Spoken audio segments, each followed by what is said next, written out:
apresentadores desse podcast são Ana Luísa Toches, Maria Tereza Correia, Lívia Araújo e Matheus Tavares. Esse é o nosso experimento estético do texto A Influência da Opinião Pública Mediatizada no Autoritarismo Social Brasileiro e na Formação da Cultura Nacional. Avaliação final na matéria de Mídia e Realidade Brasileira, ministrada pelo docente Eli Borges.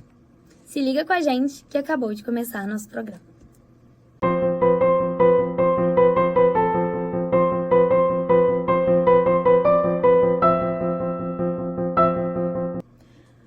Primeiramente, vamos trazer como alusão o filósofo Aristóteles, onde em sua citação ele fala que o homem é como um animal político e, por natureza, um ser social que não pode ser isolado.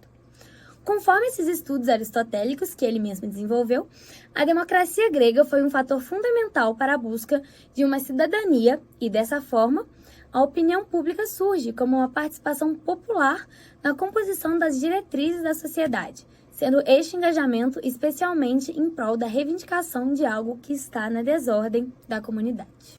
Existe um grande problema no que se diz respeito à opinião pública consciente e positiva no Brasil, tendo em vista que o país é extremamente desigual e a maioria dos brasileiros, infelizmente, ainda não possui acesso ao conhecimento, ficando refém do senso comum. Então, nessa perspectiva, a mídia se apropria dessa discrepância e faz uso das opiniões que são relevantes para manter os interesses privados acima dos interesses públicos. Walter Lippmann estudou a opinião pública e teceu uma crítica sobre como a imprensa falha na função de ser um canal informativo e difusor de ideais da sociedade, criticando a parcialidade e a subjetividade midiática. Diante disso, é possível ver como uma mídia manipuladora impacta diretamente a construção da cultura, contribuindo para uma sociedade autoritária que não tolera as desigualdades.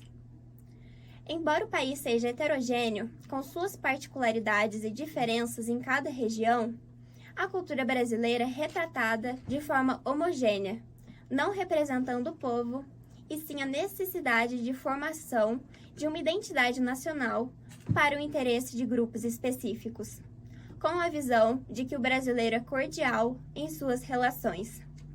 É nesse contexto que vamos ao ponto. Quem é mais manipulado pela mídia e por quê? Claramente, todos estão sujeitos à manipulação midiática. Contudo, alguns grupos sociais estão mais suscetíveis a isso, já que existe uma desigualdade em relação ao acesso à cultura e ao conhecimento no país. Embora a representatividade política seja fundamental para as discussões sociais, a polaridade ideológica impede que se tenha um acesso à informação de maneira democratizada, porque ela será voltada para a maioria política no poder. No caso do Brasil, esta diz respeito ao grupo conservador, o qual, nos últimos anos, com a promessa de um Brasil livre de corrupção, teve sua força instaurada pela opinião pública.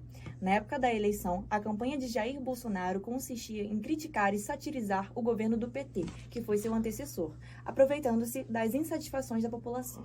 Entretanto, durante e após a adesão dos eleitores, Bolsonaro e seus filiados utilizaram de juízo de valor na maioria dos aspectos públicos, ressaltando a cultura autoritária do país e o estreitamento das relações familiares na política, visto que a sociedade sempre será controlada por uma minoria com viés de proximidade nas suas ideologias, como foi postulado por Sérgio Buarque de Holanda. Também podemos enfatizar o poder dos meios de comunicação ouvidos e televisionados, tendo em vista que a rádio foi, aos poucos, dando lugar à televisão como fonte informativa ou de entretenimento.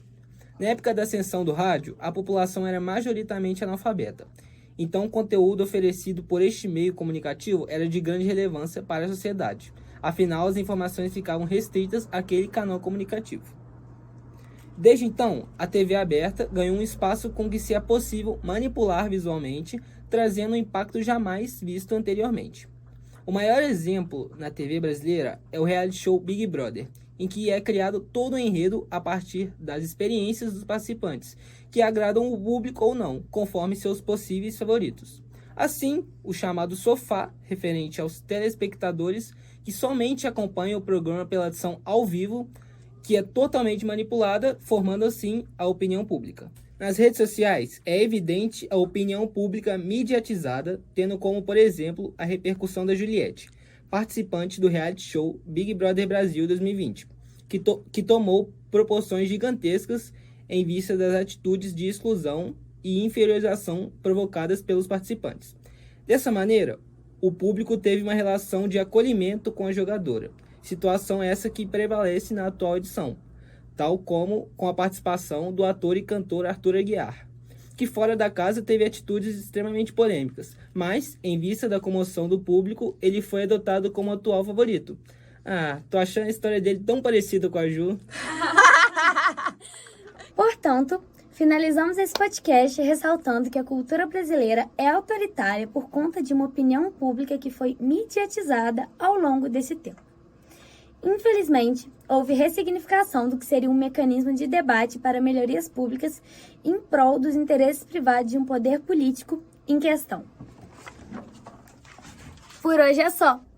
Obrigada pela audiência e até semana que vem.